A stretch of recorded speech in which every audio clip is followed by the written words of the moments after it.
कभी कभी हम इतना कुछ कर जाते हैं किसी के लिए कि जब वो इंसान हमें छोड़कर चला जाता है तो लगता है जैसे सब कुछ बेकार हो गया। शुरुआत में बहुत कुछ टूटता है, दिल, उम्मीदें, भरोसा, और सबसे ज्यादा जो टूटता है वो है खुद पर से विश्वास। आपने भी शायद वही किया होगा, माफ किया बार बार, मौके दिए, खुद को गिराया ताकि सामने वाला ऊंचा महसूस करे, लेकिन नतीजा वो चला गया बिना पीछे देखे। अब सवाल ये नहीं है कि वो क्यों गया, सवाल ये है कि अब तुम क्या करोगे, क्योंकि सच्चाई यही है, जो गया है उसका लौट कर आना तभी मुमकिन है जब तुम खुद को इस लायक बना दो कि वो तुम्हें मिस करे। पर लोग क्या करते हैं, फोन करते हैं, मैसेज पर मैसेज भेजते हैं, एक्सप्लेनेशन मांगते हैं, और सबसे बड़ी गलती वो ये दिखाने की कोशिश करते हैं कि उन्हें फर्क पड़ रहा है, जबकि फर्क तो उन्हें तब पड़ता है जब तुम चुप हो जाते हो। ताकतवर चुप्पी की शुरुआत कैसे होती है? चुप रहना आसान नहीं होता, खास तौर पर तब जब दिल चीख रहा हो। पर याद रखना, जो इंसान चुप रहकर खुद पर काम करता है वो अपने भविष्य को बदल देता है। अब तुम्हें कुछ बातें समझनी होंगी। तुम्हारी कीमत तुम्हारी उपस्थिति से नहीं, तुम्हारी अनुपस्थिति से तय होती है। हर बार जब तुम ऑनलाइन आते हो, हर बार जब तुम उसका स्टेटस चेक करते हो, तुम अपनी कीमत गिरा रहे हो। उसे लगे कि तुम्हारा टाइम सस्ता है, तुम हमेशा उपलब्ध हो, तुम्हारा दर्द तुम्हें खा रहा है, बस यही जानकर वो चैन की नींद सो रहा है। पर जिस दिन तुम गायब हो जाओगे, उसी दिन से तुम्हारी कमी महसूस होने लगेगी। तुम्हें खुद को वापस जीतना है, किसी और को नहीं। तुम उसे नहीं, खुद को वापस पाओ। उठो, सुबह जल्दी एक्सरसाइज करो, दिन में किताबें पढ़ो, कुछ नया सीखो, कामयाबी की तरफ बढ़ो, क्योंकि जब तुम खुद को बेहतर बनाते हो तुम एक मैग्नेट बन जाते हो। 3, रिजेक्शन को रीडायरेक्शन मानो।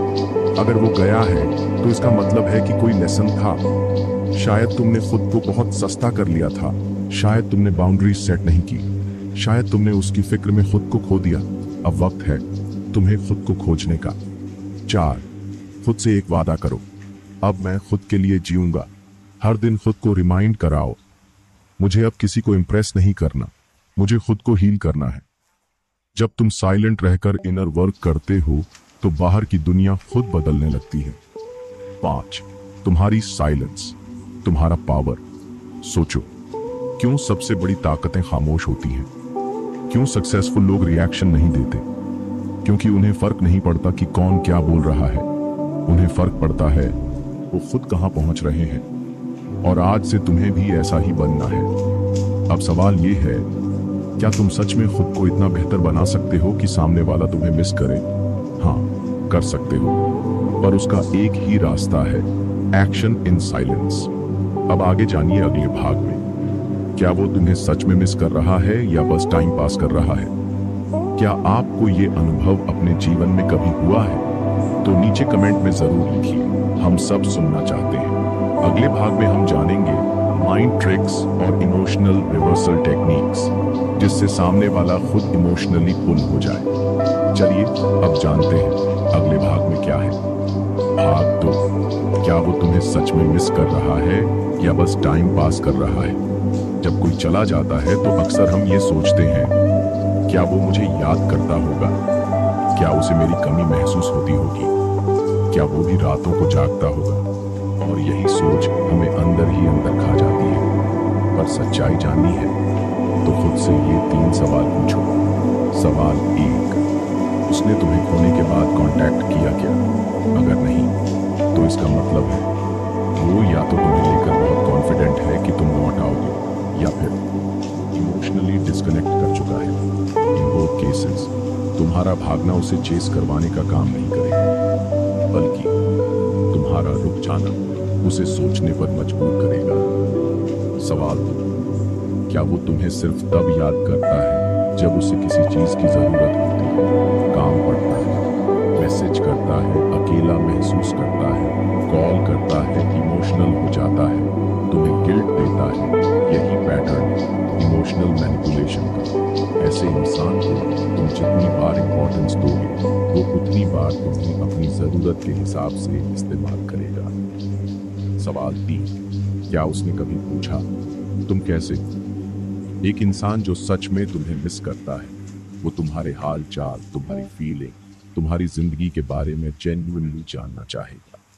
पर अगर उसका फोकस सिर्फ खुद पर है तो समझ लो वो तुम्हें नहीं, सिर्फ अपने खालीपन को भरना चाहता है। अब यहां से शुरू होता है तुम्हारा बदलाव, इमोशनल रिवर्सल टेक्निक। सामने वाले के मन में उलझन पैदा करना। जब कोई तुम्हें हल्के में लेने लगे तो तुम उसे उलझन में डाल दो। कैसे? एक अचानक से कांटेक्ट बंद करो। एक दिन पहले तक जो हर मैसेज का रिप्लाई दे रहा था, अब वो डिसअपीयर हो जाए। No status views, no replies, no presence. जब फैमिलियरिटी टूटती है तब क्यूरियोसिटी पैदा होती है। तो सोशल मीडिया साइलेंस अपनी, अनफॉलो नहीं करना, बस डिसअपीयर हो जाना। ना कोई फोटो, ना कोई स्टोरी, ना कोई इमोशनल कोट, बस खामोशी। ये खामोशी ही वो हथियार है जो सामने वाले के दिमाग में बार बार तुम्हारी तस्वीर लेकर आएगा। फ्री, खुद में ऐसा ग्लो लाओ जो दूर से नजर आए। अपना लुक बेहतर करो, जिम ज्वाइन करो, पढ़ाई, काम या स्किल में मास्टरी लाओ, नया प्रोफेशनल या क्रिएटिव प्रोजेक्ट शुरू करो साइलेंस के साथ। प्रोग्रेस, ये कॉम्बो किसी को भी मजबूर कर देता है वापस आने के लिए। Now comes the scarcity factor. जब इंसान को कोई चीज आसानी से मिलती है वो उसकी कद्र नहीं करता, पर जैसे ही उसे लगने लगता है कि अब ये इंसान शायद कभी वापस ना आए, तब असली टेंशन शुरू होती है। माइंड हैक, खुद को रिप्लेसेबल मत बनाओ। अगर तुम्हारा बिहेवियर प्रेडिक्टेबल है तो सामने वाला तुम्हें हल्के में लेगा। उसे सरप्राइज दो। कभी रिप्लाई मत दो, कभी इग्नोर करो, कभी डिसअपीयर हो जाओ, कभी ऐसा काम करो जो उसने सोचा ही ना हो तुम्हें रहना है। एक पजल, एक मिस्ट्री, एक रिडल। वार्निंग, अगर तुमने फिर से वही मिस्टेक्स दोहराई तो वो कभी वापस नहीं आएगा। Over explaining, begging for love, constantly chasing emotional breakdown दिखाना, इन सब ने ही तो उसे दूर किया था। अब इन्हें बंद करना होगा। अब से तुम्हारा रूल होना चाहिए, I am not an option. तुम प्राइमरी हो, ना कि बैकअप प्लान। इसलिए खुद को इस तरह ट्रीट करो कि सामने वाला तुम्हें मिस करे, तुम्हारे बिना अधूरा महसूस करे और मजबूर होकर वापस लौट आए। सिर्फ एक रूल याद रखो, पहले खुद को इतना बड़ा बनाओ कि वो खुद शर्मिंदा हो जाए तुम्हें छोड़कर। अब अगले भाग में हम जानेंगे वो तुम्हें नजरअंदाज कर रहा है, ये 7 मानसिक कारण और उनका तोड़। क्या आपने कभी ये साइलेंट स्ट्रेटजी अपनाई है? तो कमेंट करके जरूर बताइए। आपकी कहानी हम सबके लिए प्रेरणा है। चलिए अब जानते हैं अगले भाग में क्या है। भाग 3, वो तुम्हें नजरअंदाज कर रहा है, ये 7 साइकोलॉजिकल रीजंस और उनका तोड़। कभी कभी सबसे ज्यादा दर्द तब होता है जब सामने वाला कुछ कहता नहीं, बस चुपचाप अनदेखा करता है। न कॉल, न रिप्लाई, न परवाह, न सवाल। तुम्हें लगता है क्या मेरी कोई वैल्यू नहीं रही? पर सवाल ये है, वो ऐसा क्यों कर रहा है? यहां हम जानेंगे साइकोलॉजी के 7 ऐसे कारण जिनकी वजह से कोई इंसान तुम्हें नजरअंदाज करता है, और फिर हर कारण का तोड़ ताकि तुम अपनी पावर वापस ले सको। रीजन 1, तुम हमेशा उपलब्ध रहते हो। जो चीज हमेशा मिलती है उसे लोग साधारण समझने लगते हैं। तुम हर कॉल का जवाब देते हो, तुम हर बात में हाँ करते हो, तुम तुरंत रिप्लाई करते हो। रिजल्ट, तुम्हें टेकन फॉर ग्रांटेड समझ लिया जाता है। तो अब से खुद को इजी टू एक्सेस मत बनाओ। कुछ कॉल्स मिस करो, ऑनलाइन रहकर भी रिप्लाई मत दो, कभी कभी गायब हो जाओ। एब्सेंस ही अट्रैक्शन पैदा करती है। रीजन 2, तुम्हारी एनर्जी मांगने वाली थी, देने वाली नहीं। अगर तुम हर बात में शिकायत करते हो, हर बार अपने दुखों की किताब खोलते हो, तो सामने वाला इमोशनली थकने लगता है। लोग उन लोगों के पास रहना पसंद करते हैं जो उन्हें शांति और ऊर्जा देते हैं। तो खुश रहो, शांत रहो, अपने वाइब्स को इतना पॉजिटिव बनाओ कि लोग तुम्हारे साथ रहना चाहें। रीजन 3, तुम उसकी रिस्पेक्ट नहीं कर रहे थे। रिस्पेक्ट का मतलब सिर झुकाना नहीं होता, बल्कि ये समझना होता है कि हर इंसान को अपनी स्पेस चाहिए। जब तुम ओवर कॉल करते हो, उसकी हर चीज पर सवाल उठाते हो, तो वो घुटन महसूस करता है। तोड़, स्पेस दो, ट्रस्ट करो, और सबसे जरूरी, खुद को इतना स्ट्रांग बनाओ कि क्लिंगी ना दिखो। रीजन शो, तुम प्रिडिक्टेबल बन चुके थे। हर इंसान को एक्साइटमेंट चाहिए होती है। अगर तुम्हारा पैटर्न बार बार वही है, सेम बातें, सेम जवाब, सेम बिहेवियर, तो सामने वाला बोरियत महसूस करता है। तो सरप्राइज डू, कभी साइलेंट हो जाओ, कभी खुशनुमा हो जाओ, कभी बिजी, कभी फोकस्ड। तुम्हें रहना है असामान्य लेकिन भरोसेमंद। रीजन 5, तुम्हारी सेल्फ रिस्पेक्ट नहीं दिख रही थी। तुमने खुद को इतना गिरा दिया कि वो तुम्हें उठाना ही भूल गया। जब कोई बार बार तुम्हें तोड़ता है और तुम फिर भी उसके पास जाते हो, तो वो सोचता है इसकी कोई लिमिट्स ही नहीं है। तोड़, अब से नो कहना सीखो, बाउंड्री सेट करो और याद रखो, खुद से प्यार करना सबसे बड़ा अट्रैक्शन है। रीजन 6, वो टेस्टिंग कर रहा है तुम्हारी रिएक्शन को। कभी कभी लोग जानबूझकर नजरअंदाज करते हैं ताकि देखें तुम कितने डिपेंड हो उन पर। तुम अगर तुरंत परेशान होकर कॉल करने लगो, रात भर सो न सको, तो वो जीत गया। तोड़, रिएक्ट मत करो, साइलेंस से जवाब दो और बिजी रहकर अपने ग्रोथ में लग जाओ। रीजन 7, उसे लगता है कि तुम कभी नहीं जाओगे। जब किसी को लगता है कि ये इंसान तो चाहे जो भी हो जाए मेरे पास ही रहेगा, तो वो तुम्हें सीरियसली लेना बंद कर देता है। तो एक दिन अचानक बदल जाओ। नो एक्सप्लेनेशन, नो ड्रामा, बस डिस्कनेक्ट हो जाओ। Silence plus progress equals regret का सबसे बड़ा कारण। अब वक्त है रिवर्स गेम खेलने का। अब से तुम्हारी स्ट्रैटेजी होनी चाहिए। No chasing, no crying, no proving. बस चुपचाप खुद को इतना ग्रैंड बना दो कि वो खुद तुम्हें खोजने लगे। एक छोटा सा एफर्मेशन खुद के लिए, मैं एक कीमती इंसान हूं जिसे नजरअंदाज नहीं, सराहा जाना चाहिए। अब अगले भाग में जानिए 11 काम जो तुमने अगर शुरू कर दिए तो सामने वाला खुद तुम्हें मिस करने लगेगा। क्या आप इनमें से किसी कारण का शिकार हो चुके हैं? तो कमेंट में जरूर लिखिए। ये किताबी दुनिया की कम्युनिटी आपकी कहानी सुनना चाहती है। चलिए अब जानते हैं अगले भाग में क्या है। भाग 4, ये 11 काम अगर तुमने चुपचाप शुरू कर दिए तो सामने वाला खुद तुम्हें याद करने लगेगा। याद रखना, तुम किसी को अपने शब्दों से नहीं बल्कि अपने साइलेंस और एक्शन से सबसे ज्यादा प्रभावित करते हो। अगर कोई इंसान तुम्हें छोड़ गया है तो तुम्हारी जीत उसी दिन शुरू होती है जिस दिन तुम बोलना बंद करके बदलना शुरू करते हो। अब जानिए वो 11 काम जो तुम्हें चुपचाप शुरू कर देने चाहिए। 1, डेली मॉर्निंग वॉक शुरू करो। सुबह की हवा, सूरज की पहली किरण और खुद से मिलने का समय, ये तीनों तुम्हारे माइंडसेट को बदल देंगे। जब तुम सुबह 5 बजे वॉक करते हो तो तुम खुद को एक सुपीरियॉरिटी का सेंस देते हो और यही कॉन्फिडेंस लोगों को दूर से फील होता है। 2, सोशल मीडिया डिटॉक्स। चुपचाप इंस्टाग्राम, व्हाट्सएप, फेसबुक से डिसअपीयर हो जाओ। कोई स्टेटस, कोई स्टोरी, कोई लाइक नहीं। लोग तभी तुम्हें ढूंढना शुरू करते हैं जब उन्हें तुम्हारी डिजिटल परछाई भी नहीं दिखती। 3, बॉडी ट्रांसफॉर्मेशन शुरू करो। जिम जाओ या घर पर वर्कआउट करो, लेकिन खुद को फिट और अट्रैक्टिव बनाना शुरू करो। एक साइलेंट बॉडी ट्रांसफॉर्मेशन ऐसा झटका होता है जो सामने वाले को अंदर तक हिला देता है। 4, सेल्फ एजुकेशन में लग जाओ। अब से हर दिन कम से कम 30 मिनट किताब पढ़ो। Business, psychology, emotional intelligence, relationships, जो भी हो, बस पढ़ना शुरू करो। जो इंसान खुद को ज्ञान से बदलता है वो अपनी खामोशी से भी दुनिया को हिला सकता है। 5, अपने गोल्स को लिखो और ट्रैक करो। मोबाइल या डायरी में 3 चीजें लिखना शुरू करो। 1, मेरा आज का टारगेट क्या है। 2, मैं किसमें इंप्रूव कर रहा हूं। 3, मैं किसे इग्नोर कर रहा हूं। ये लिस्ट तुम्हारे फोकस को बढ़ाएगी और तुम्हारा इनर पावर लौटाएगी। 6, अपने ड्रेसिंग स्टाइल को अपग्रेड करो। लुक मैटर करता है और ये साइकोलॉजी है। तुम कैसे देखते हो उसी से सामने वाले का परसेप्शन बनता है। अपने लुक को क्लासी, सिंपल और अट्रैक्टिव बनाओ। कभी कभी एक नई लुक ही लोगों को तुम्हारे पीछे आने पर मजबूर कर देती है। 7, एक नया स्किल सीखो।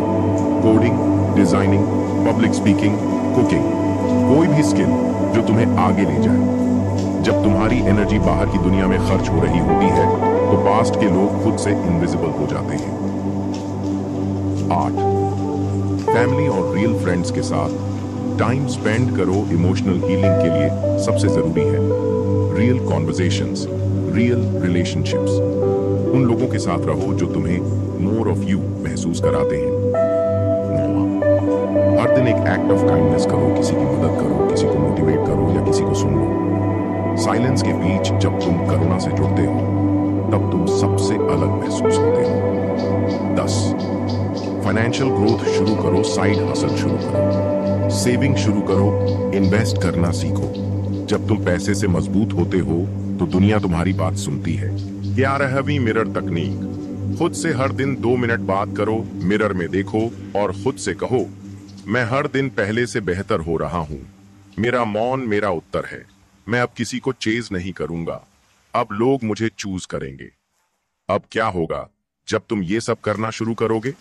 सामने वाला तुम्हें स्टॉक करेगा, म्यूचुअल फ्रेंड से तुम्हारे बारे में पूछेगा, तुम्हारी स्टोरी तलाशेगा और सबसे बड़ा बदलाव, वो तुम्हें रिस्पेक्ट करने लगेगा।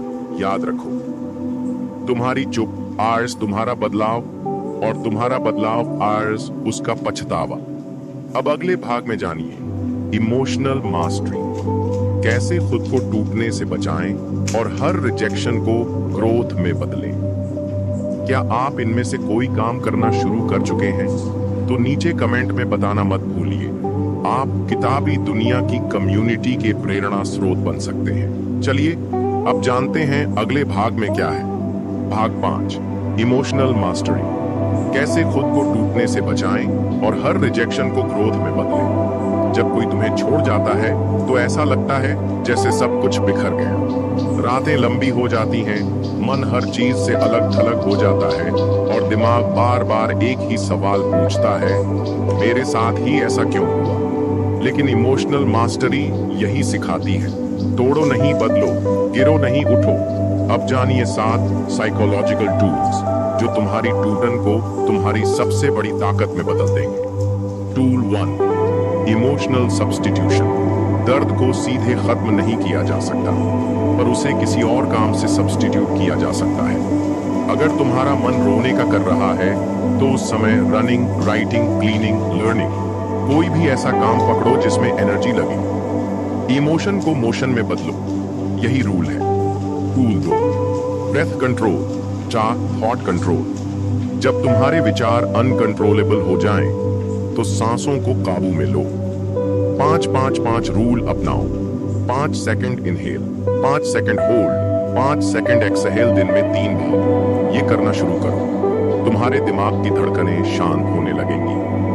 Tool 3 journaling. अपने दिमाग को खाली करो। हर रात सोने से पहले एक डायरी खोलो और लिखो, आज किस बात ने परेशान किया, मैंने कैसे रिएक्ट किया, कल मैं क्या बेहतर कर सकता हूँ। जो लिखा गया वो तुम्हारा बाहर आ गया। इससे तुम अपने दर्द को ऑर्गेनाइज कर पाओगे। टूल 4 ट्रिगर से दूर रहो। हर वो चीज जो तुम्हें उसकी याद दिलाती है, फोटो, सॉन्ग, प्लेस, कॉन्वर्सेशन, बस 30 दिन के लिए डिसअपीयर कर दो। ट्रिगर से दूरी, हीलिंग में तेजी। टूल 5 इमोशनल जीपीएस सेट करो। खुद से पूछो, मैं अब कैसा इंसान बनना चाहता हूं? मेरा फोकस क्या है?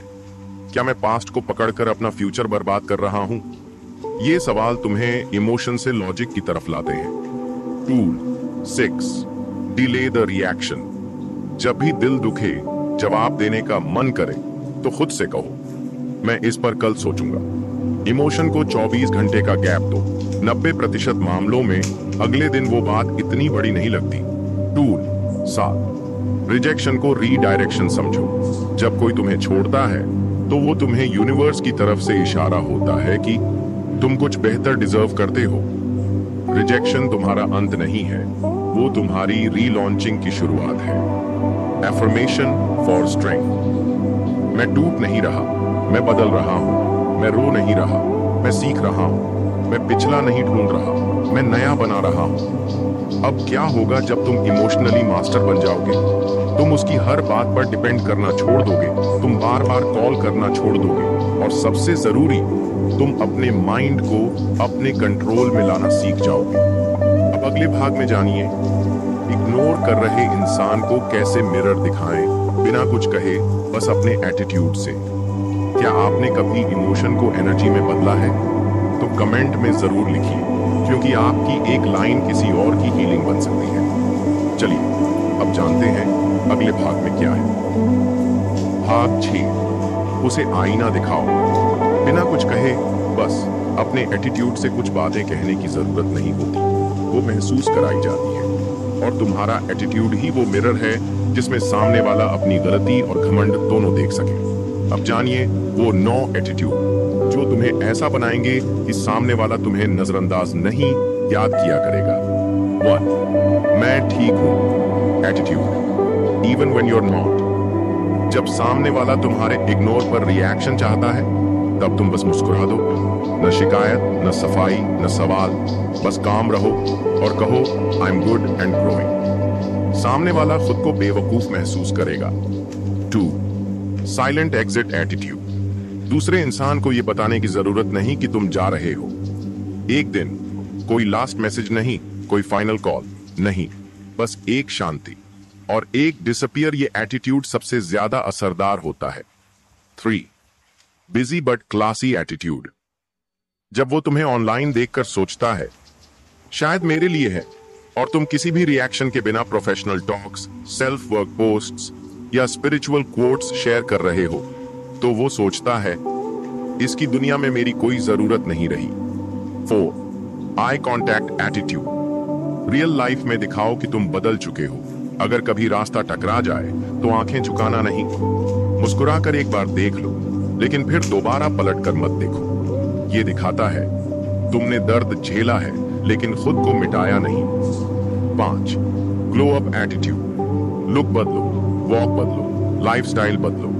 जब तुम उस इंसान से बेहतर दिखने लगते हो जिसके लिए तुम टूटे थे, तब तुम उसके ईगो को छू जाते हो। अच्छा, नो कांटेक्ट को स्ट्रिक्टली फॉलो करो। नो कांटेक्ट का मतलब सिर्फ चैट बंद करना नहीं, बल्कि अपने दिल और दिमाग से भी डिस्कनेक्ट करना है। No stalking, no checking status, no casual hi. जिस दिन तुम ये परफेक्टली कर लोगे, वो खुद को कांटेक्ट करता है। आइस क्यूब साथ, पोलाइट बट डिस्टेंट एटीट्यूड। अगर जरूरी बात करनी भी पड़े तो सॉफ्ट और शॉर्ट बात करो। ठीक है, ओके, टेक केयर, श्योर। तुम्हारा टोन जितना न्यूट्रल होगा वो उतना ज्यादा अनकंफर्टेबल महसूस करेगा। 8, mind your own growth attitude. जब तुम अपनी जिंदगी को लेकर इतने बिजी हो जाते हो कि दूसरों के ड्रामा में वक्त नहीं देते, तो लोग तुम्हें सीरियस लेना शुरू करते हैं। अपने गोल्स, प्रोजेक्ट्स और ड्रीम्स पर इतना फोकस डालो कि तुम्हारा साइलेंस भी लाउड लगे। 9, लेट गो एटीट्यूड। डिग्निटी के साथ एटीट्यूड का मतलब ईगो नहीं होता। रियल एटीट्यूड वो होता है जब तुम किसी को जाने देते हो, बिना नीचा दिखाए, बिना खुद को तोड़े, बिना दुश्मनी रखे। I value myself more than your attention. अब होगा क्या, सामने वाला तुम्हारी मिस्टेक को महसूस करेगा, तुम्हारे बदलने से उसके अंदर असहजता पैदा होगी और साइलेंस से तुम पावरफुल नजर आओगे। एफर्मेशन, मुझे कुछ साबित करने की जरूरत नहीं, मेरा एटीट्यूड ही मेरा जवाब है। जिसने मेरी कीमत नहीं समझी, अब वो मेरी खामोशी से सीख रहा है। अब अगले भाग में जानिए उन लोगों से कैसे निपटें जो बार बार तुम्हें यूज करते हैं और फिर छोड़ जाते हैं। क्या आपने कभी अपने एटीट्यूड से किसी को जवाब दिया है? तो नीचे कमेंट में जरूर लिखिए। किताबी दुनिया की कम्युनिटी आपका अनुभव जानना चाहती है। चलिए अब जानते हैं अगले भाग में क्या है। भाग 7, जो लोग तुम्हें बार बार यूज करके छोड़ देते हैं, उनसे निपटने के 9 साइकोलॉजिकल तरीके। कुछ लोग तुम्हारी अच्छाई को कमजोरी समझते हैं। वो जब चाहें आते हैं, तुम्हारा फायदा उठाते हैं और फिर चले जाते हैं। जब उन्हें जरूरत हो तब तुम्हें याद करते हैं और जब तुम्हें जरूरत हो तब गायब हो जाते हैं। अब वक्त है उन्हें बिना लड़े, बिना बोले और बिना झुके सीख देने का। 1, अवेलेबिलिटी कंट्रोल लागू करो। हर वक्त अवेलेबल मत रहो। हर कॉल का जवाब तुरंत मत दो, हर मैसेज का रिप्लाई इंस्टेंट मत दो और हर बार हाँ मत कहो। जब तुम खुद को रेयर बनाते हो तब लोग तुम्हें वैल्यू करना सीखते हैं। 2, पैटर्न पहचानो। मैनिपुलेशन को डिकोड करो। ऐसे लोगों का एक फिक्स पैटर्न होता है। जब उन्हें जरूरत होती है, hey I missed you so much. और जैसे ही काम निकल जाए, साइलेंस। अब से जब कोई अचानक प्यार जताने लगे तो इमोशनली नहीं, साइकोलॉजिकली सोचो। 3 बाउंड्रीज सेट करो और उन पर फर्म रहो। अगर कोई बार बार तुम्हारी लिमिट तोड़ता है तो उसे डायरेक्ट बता दो, मैं वही करता हूं जो मेरी रिस्पेक्ट करता है। बार बार यूज होना अब मेरी जिंदगी का हिस्सा नहीं है। 4 cold yet clear communication style अपनाओ। अब से तुम्हारा टोन होना चाहिए respectful, direct, neutral. Example, sorry, अब मैं उस चीज का हिस्सा नहीं हूं, मुझे लगता है तुम्हें किसी और से बात करनी चाहिए। I've moved on from this। 5 उन्हें उनके ही शब्दों में जवाब दो, मिरर टेक्निक। अगर वो बार बार इग्नोर करते हैं तो एक बार तुम भी वैसा ही करो। वो जो कर रहे हैं वही उन्हें वापस दिखाओ। साइकोलॉजिकली ये व्यक्ति को रियलाइजेशन दिलाता है। अच्छा, इमोशनल इन्वेस्टमेंट को वापस खींच दो अब से। No late night talks, no deep advice, no emotional rescue. जो लोग सिर्फ तुमसे इमोशनल एनर्जी लेते हैं उन्हें स्टॉप कर दो ताकि तुम्हारी पीस बनी रहे। 7 क्लोजर की उम्मीद छोड़ दो। बहुत बार हम सोचते हैं, काश वो मुझसे माफी मांगता, काश वो समझ पाता कि मैं कितना अच्छा था। लेकिन असली पावर तब आती है जब तुम समझते हो क्लोजर उन्हें नहीं, मुझे खुद को देना है। 8 खुद को एक नई डायरेक्शन दो। उनकी जगह अब खाली मत छोड़ो, उसे भरो नए गोल्स से, नए प्रोजेक्ट से, नए पैशन से। जो चला गया वो खालीपन नहीं छोड़कर गया, वो तुम्हें खाली जगह दे गया जिसे तुम पावर से भर सकते हो। 9 फॉरगिव बट नेवर फॉरगेट। याद रखो लेकिन चुप रहो, माफ कर दो अपने लिए, लेकिन भूलो मत ताकि दोबारा ना झेलो। एक बार यूज हुए, समझदारी नहीं थी, लेकिन दूसरी बार हुए तो वो तुम्हारी गलती होगी। अब क्या होगा? तुम एनर्जी लीचर्स को पहचान पाओगे, तुम इमोशनल स्टेबिलिटी में आ जाओगे और सबसे बढ़कर तुम अपनी खुद की रिस्पेक्ट को प्रोटेक्ट कर पाओगे। एफर्मेशन, अब मैं सिर्फ वहां जाता हूं जहां मुझे वेलकम किया जाता है। मैं अपनी एनर्जी को किसी की एक्सक्यूज नहीं बनने दूंगा। मैं यूज नहीं, चूज किया जाना चाहता हूं। अब अगले भाग में जानिए सेल्फ रिस्पेक्ट वर्सेस लव। जब सामने वाला प्यार में तुम्हारी इज्जत तोड़ने लगे तो क्या करें? क्या आपने कभी किसी को बार बार माफ किया और वो बार बार आपको ही तोड़ता रहा? तो कमेंट में जरूर शेयर कीजिए, आपकी स्टोरी किसी को जागा सकती है। चलिए अब जानते हैं अगले भाग में क्या है। भाग 8 सेल्फ रिस्पेक्ट वर्सेस लव। जब प्यार में आपकी इज्जत टूटने लगे तो क्या करें? प्यार खूबसूरत होता है, लेकिन अगर वही प्यार बार बार, तो प्यार नहीं, एक इमोशनल ट्रैप बन जाता है। जो तुम्हारी इज्जत नहीं करता वो तुम्हारे प्यार का हकदार नहीं है। अब जानिए वो 9 सिग्नल और स्टेप्स जो आपको बताएंगे कि अब टाइम आ गया है खुद को बचाने का। 1 प्यार में सैक्रिफाइस हो सकता है पर आइडेंटिटी नहीं। अगर सामने वाला बार बार कहता है तुम्हें मेरे लिए बदलना होगा, मेरे बिना तुम कुछ नहीं, तुम्हारी फीलिंग्स गलत हैं, तो ये प्यार नहीं, ये कंट्रोल है। ट्रू लव तुम्हें एक्सेप्ट करता है, बदलता नहीं। 2 अगर आपको बार बार एक्सप्लेन करना पड़ रहा है कि आप भी फील करते हो, तो आप रिस्पेक्ट नहीं, सहनशीलता पा रहे हो। हर बार बात बिगड़ती है और दोष सिर्फ तुम्हारे हिस्से आता है। तुम सेंसिटिव हो, तुम ओवरथिंक करते हो, हर बात पर ड्रामा मत करो। अगर ये लाइन बार बार सुनने को मिले तो समझो सामने वाला तुम्हारी फीलिंग्स की कद्र नहीं करता। 3 बाउंड्रीज बनाओ इवन इन लव। प्यार में सब कुछ सही नहीं होता। No yelling, no emotional blackmail, no public insults. अगर ये सब नॉर्मलाइज हो रहा है तो जरूरी है कि आप अपनी boundaries loud and clear set करें। आइस क्यूब 4 लव का मतलब साइलेंस सफरिंग नहीं है। कई लोग सोचते हैं चुप रहना ही समझदारी है, वो बदल जाएगा। शायद मेरी गलती है, लेकिन हर बार चुप रहना खुद को धीरे धीरे खत्म करना है। प्यार वो है जो आपको सुनता है, नहीं दबाता। 5 जब प्यार में फियर हो तो वहां फ्यूचर नहीं होता। अगर आप सच कहने से डरते हैं, बात करने से डरते हैं, छोड़ने की धमकी से डरते हैं तो वहां प्यार नहीं, सिर्फ पावर गेम है। 6 कम्युनिकेशन, सेन, रिस्पेक्ट। हर बार अगर बात करने पर अब फिर क्या हो गया, हर बार तुम ही प्रॉब्लम क्यों बनाते हो, तो ये रेड फ्लैग है। जहां बात ना हो सके वहां साथ नहीं हो सकता। 7 इमोशनल मैनिपुलेशन को पहचानो। अगर वो कहता है तुम मेरी लाइफ हो लेकिन तुम्हें समझ नहीं आती, तुम्हारे बिना मैं मर जाऊंगा, तुम मुझे हर्ट कर रहे हो क्योंकि तुम मुझसे सवाल करते हो, तो ये प्यार की भाषा नहीं, ये इमोशनल कंट्रोल है।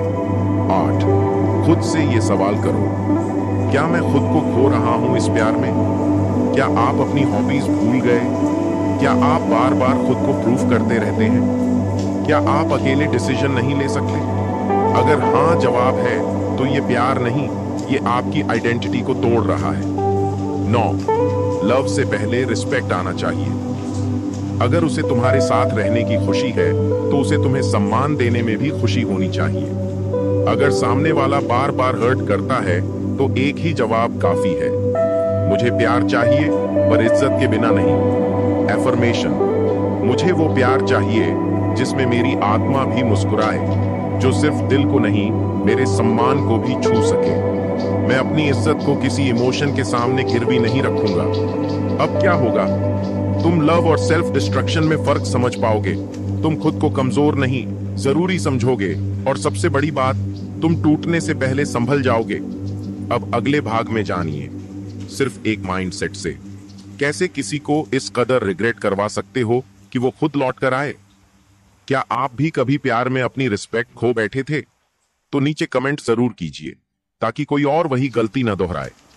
चलिए अब जानते हैं अगले भाग में क्या है। भाग 9 ऐसा माइंडसेट अपनाओ कि सामने वाला पछताए और खुद लौट कर आए। दुनिया में सबसे ज्यादा रिग्रेट उसी बात का होता है जिसे हम खोने के बाद समझते हैं। अगर तुम चाहते हो कि जिसने तुम्हें ठुकराया वही एक दिन तुम्हारी कमी महसूस करे, पछताए और वापस लौटना चाहे, तो सिर्फ एक काम करो, अपनी पूरी एनर्जी खुद पर लगा दो। Don't prove your worth to anyone, become so valuable that they regret leaving you. अब जानिए वो 7 माइंडसेट जो किसी को पछताने पर मजबूर कर देंगे। 1 अनरीचेबल बनो। तुम अब वही नहीं रहे जो इंसान तुम्हें हल्के में लेता था। अब उसे लगे कि वो तुम तक पहुंच ही नहीं सकता। No old patterns, no reactions, no desperation. तुम पहले जैसे नहीं रहे, यही उसकी बेचैनी की वजह बनेगी। 2 खुद को इतना बिजी रखो कि तुम्हें खुद से प्यार हो जाए। जिम में पसीना बहाओ, नई स्किल सीखो, अपने गोल्स को पूरा करो, काम में मास्टरी लाओ। जब सामने वाला तुम्हें देखेगा कि अब ये इंसान किसी और लेवल पर पहुंच चुका है, तभी शुरू होगा उसका रिग्रेट। 3 फाइनेंशियल और इमोशनल सेल्फ सफिशिएंसी। प्यार में सबसे ज्यादा पछतावा तब होता है जब सामने वाला देखता है कि अब तुम्हें उसकी जरूरत ही नहीं रही। तुम इमोशनली स्ट्रांग हो और फाइनेंशियली इंडिपेंडेंट। अब ये इंसान पहले जैसा कमजोर नहीं रहा। 4 कम्युनिकेशन गैप बनाओ और उसे भरने की कोशिश मत करो। जहां पहले तुम बार बार कांटेक्ट करते थे, सॉरी बोलते थे, पैचअप चाहते थे, अब तुम साइलेंस से जवाब दो। तुम्हारे जाने से मेरी जिंदगी रुकी नहीं, बेहतर हो गई। यही लाइन सामने वाले के ईगो में आग लगा देगी। 5 मैं तुम्हें चाहता था पर अब नहीं चाहिए। मेंटालिटी जब सामने वाला देखेगा कि अब तुम उसकी अप्रूवल नहीं चाहते, अब तुम वेट नहीं कर रहे, अब तुम फॉरवर्ड मूव कर चुके हो, तो उसे समझ आएगा मैंने जिसे छोड़ा वही मेरी सबसे बड़ी गलती था। 6 एक न्यू ऑनरा बनाओ जो पहले से पावरफुल हो। तुम्हारी बॉडी लैंग्वेज, तुम्हारा वॉक, तुम्हारा एक्सप्रेशन, सब कुछ अब कॉन्फिडेंस से भरा होना चाहिए। जब सामने वाला तुम्हें दोबारा देखे तो सोचे ये वही इंसान है या ये कोई और है। 7 मैं तुम्हें ब्लेम नहीं करता, मैं तुम्हें थैंक करता हूं। एटीट्यूड सबसे ऊंचा माइंडसेट होता है। Thank you for hurting me. काश तुमने ऐसा ना किया होता तो मैं इतना नहीं बदलता। ये रिग्रेट का सबसे बड़ा मिरर बनता है। एफर्मेशन अब मुझे तुम्हारी वापसी की जरूरत नहीं, क्योंकि तुम्हारे जाने से मुझे खुद की अहमियत समझ आई, और जो खुद को समझ गया उसे किसी और की जरूरत नहीं रहती। अब वो पल जब सामने वाला पछताता है, वो तुम्हारे पुराने फोटोज देखेगा, तुम्हारे प्रोफाइल पर बार बार आएगा, खुद को रोक नहीं पाएगा और फिर एक दिन hey how have you been लिख देगा। लेकिन तब तक तुम खुद को इतना रिच बना चुके हो कि अब तुम्हारा जवाब सिर्फ मुस्कुराहट होगा। और अब एक जरूरी बात, अगर आपने ये पूरी स्क्रिप्ट पढ़ी, सुनी और महसूस की तो आप पहले जैसे इंसान नहीं रहे। अब आप खुद को जान चुके हैं, खुद की इज्जत को समझ चुके हैं और सबसे ज्यादा आप अब किसी के पीछे नहीं, खुद की ग्रोथ के पीछे चल चुके हैं। दिलनामा से जुड़िए। अगर आपको ये वीडियो पसंद आई तो लाइक जरूर करें, कमेंट जरूर करें और शेयर करना ना भूलें। नीचे कमेंट करके हमें बताइए कि आपका सबसे स्ट्रॉन्ग एटीट्यूड कौन सा रहा है। और अगर आप चाहते हैं कि रोजाना आपको ऐसी ही पावरफुल, इमोशनल और लाइफ ट्रांसफॉर्मिंग स्क्रिप्ट